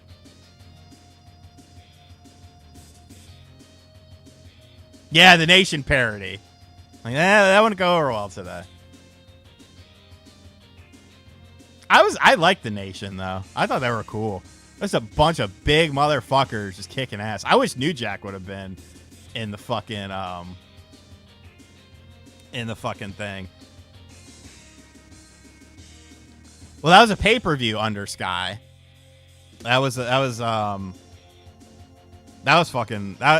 one of the funniest things in the world.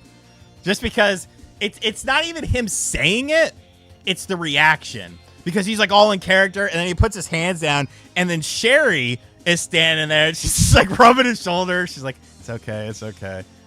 And he thought fucking well, thank you, Sir NATO. Booker T thought he was gonna get fired for that. He thought Hogan was gonna like politic him.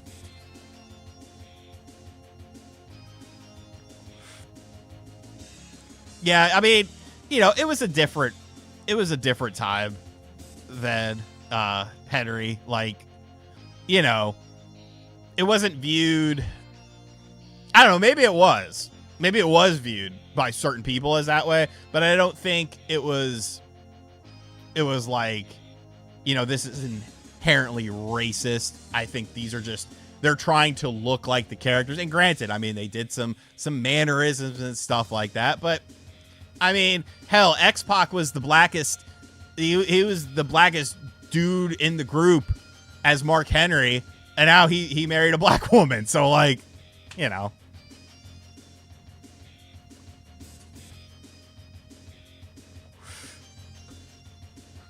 How old is the glove? Well, he has a real son, I think. That might be trading. I miss Patrice O'Neal. Patrice O'Neal was the fucking man, dude. I am, Alan. I love the Saturn. One of my favorite systems. Saturn collection isn't much today, but I got what I need. I got Daytona, Virtua Fighter 2, House of the Dead, Panzer Dragoon Saga, and Dragon Force. What else does a man need when it comes to Saturn stuff? And Jamie Dundee, have you ever watched a Jamie Dundee interview?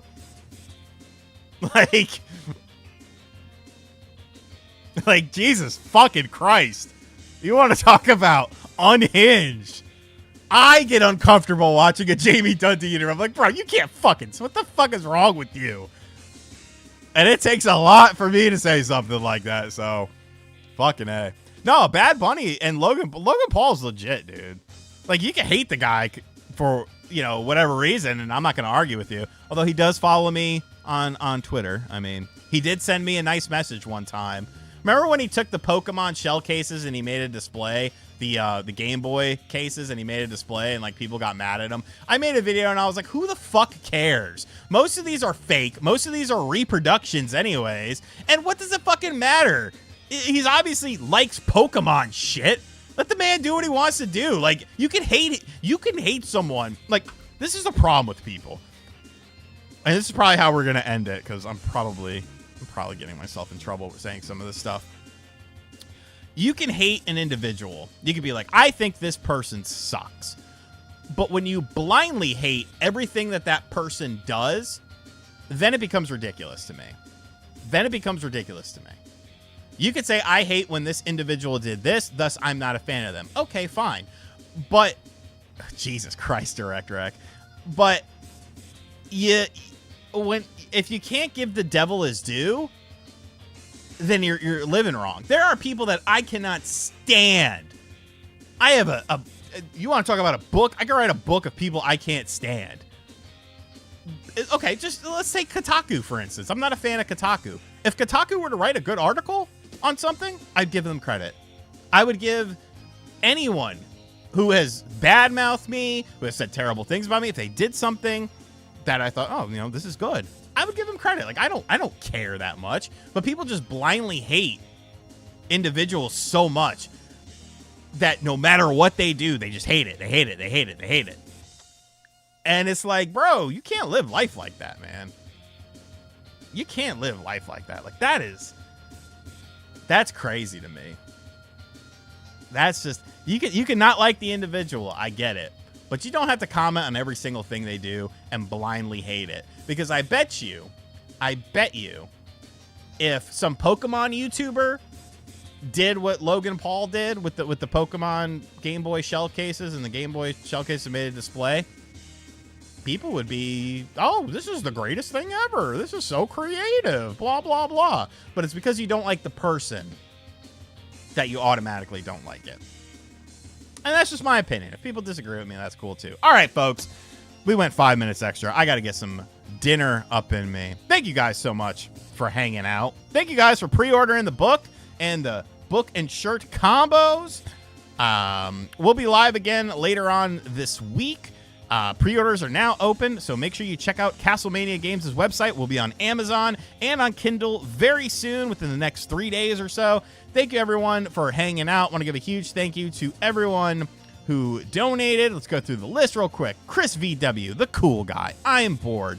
Trom Vita, Nick, Paul Gale Network, Truly Epic, Henry Davis with the big dono. Truly Epic again. Psychosis Patient for being a member of the RGT squad. Sean G, Truly Epic. Brandon, Hindsight with Hustle. And, of course, Fransby for gifting 20 RGT 85 channel stash memberships.